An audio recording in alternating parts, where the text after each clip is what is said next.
યુવા જાગૃતિ વ્યસન મુક્તિ સનાતન ધર્મની જાગૃતિની વાત લઈને સોમનાથથી પશુપતિનાથ નેપાળ સુધી દોડ યાત્રા કરી નીકળતા એથ્લેટિક્સ ઝાલાવાડી થઈ સુથાર જ્ઞાતિના રૂપેશભાઈ સુરેશભાઈ મકવાણા જેઓ ઘાટલોડિયા અમદાવાદના રહેવાસી છે. તેમની બીજા બે યુવાનો પણ દોડવીરમાં ભાગ લઈ રહ્યા છે. તેઓ યુવા જાગૃતિ વ્યસન મુક્તિ સનાતન ધર્મની જાગૃતિ માટે 22/9/2025ના રોજ સોમનાથ મહાદેવ વેરાવળથી પ્રસ્થાન કરી 30 દિવસમાં પશુપતિનાથ નેપાળ સુધી દોડ યાત્રા કરવાના છે. ગુજરાતમાંથી ગૌરવ રત્ન અને એથ્લેટિક્સમાં 2 ગિનીઝ વર્લ્ડ રેકોર્ડ પણ નોંધાવેલા છે. તેઓ પોતાના પોલીસમાં ભરતી થવા માટેની નિઃશુલ્ક તાલીમ પણ આપી રહ્યા છે, જે દરેક સમાજ માટે ગૌરવ લેવા જેવી વાત છે.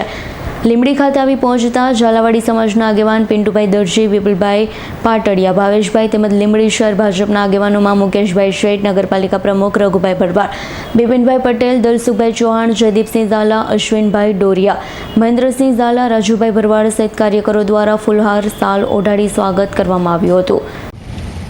મારું નામ રૂપેશ મકવાણા છે અને હું હાલ અમારું એક અભિયાન ચાલે છે, યુવા બચાવો દેશ બચાવો. તો આજના જે સ્વામી વિવેકાનંદજીનું એક સૂત્ર છે કે કોઈ રાષ્ટ્રને મજબૂત કરવો હોય તો એને યુવા પેઢીને મજબૂત કરવી પડે. જો રાષ્ટ્રની યુવા પેઢી મજબૂત થઈ જાય તો રાષ્ટ્ર મજબૂત થઈ જાય. તો આ જ વિચારધારાને લઈને અમે યુવા શક્તિ ટીમ સોમનાથથી પશુપતિનાથ નેપાળ અત્યારે દોડીને જઈ રહ્યા છે.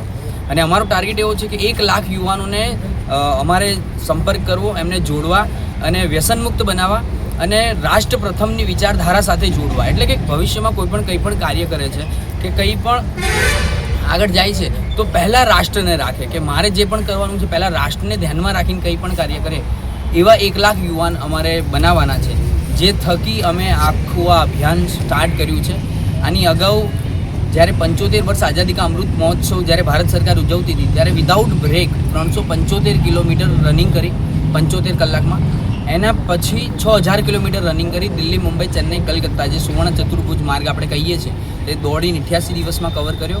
અને આ ત્રીજી વાર છે કે સોમનાથથી પશુપતિનાથ જઈ રહ્યા છે. એટલે મુખ્ય ઉદ્દેશ્ય એ જ છે કે આજના યુવાનો વ્યસનમુક્ત બને, જે નાના બાળકો છે એ મોબાઈલના દુરુપયોગથી બચે અને રાષ્ટ્ર માટે કંઈક કાર્ય કરે. દોડવાનું માત્ર મારે એકલા જ છે, પરંતુ મારા 2 સ્ટુડન્ટ છે, કીર્તિરાજસિંહ ચૌહાણ અને પાર્થ પટેલ, જે સોમનાથથી પશુપતિનાથ છેક મારી સાથે રહેવાના છે.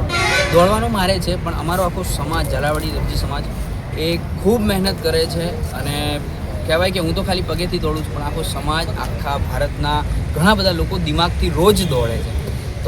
કેટલા દિવસ લાગશે ત્યાં પહોંચતા? લગભગ 32 થી 33 દિવસ. દીપક સેવાગીલાનો રિપોર્ટ, S9 ન્યૂઝ, લીંબડી. અમારી તમામ માહિતીથી અપડેટ રહેવા માટે જોડાયેલા રહો S9 ન્યૂઝ સાથે.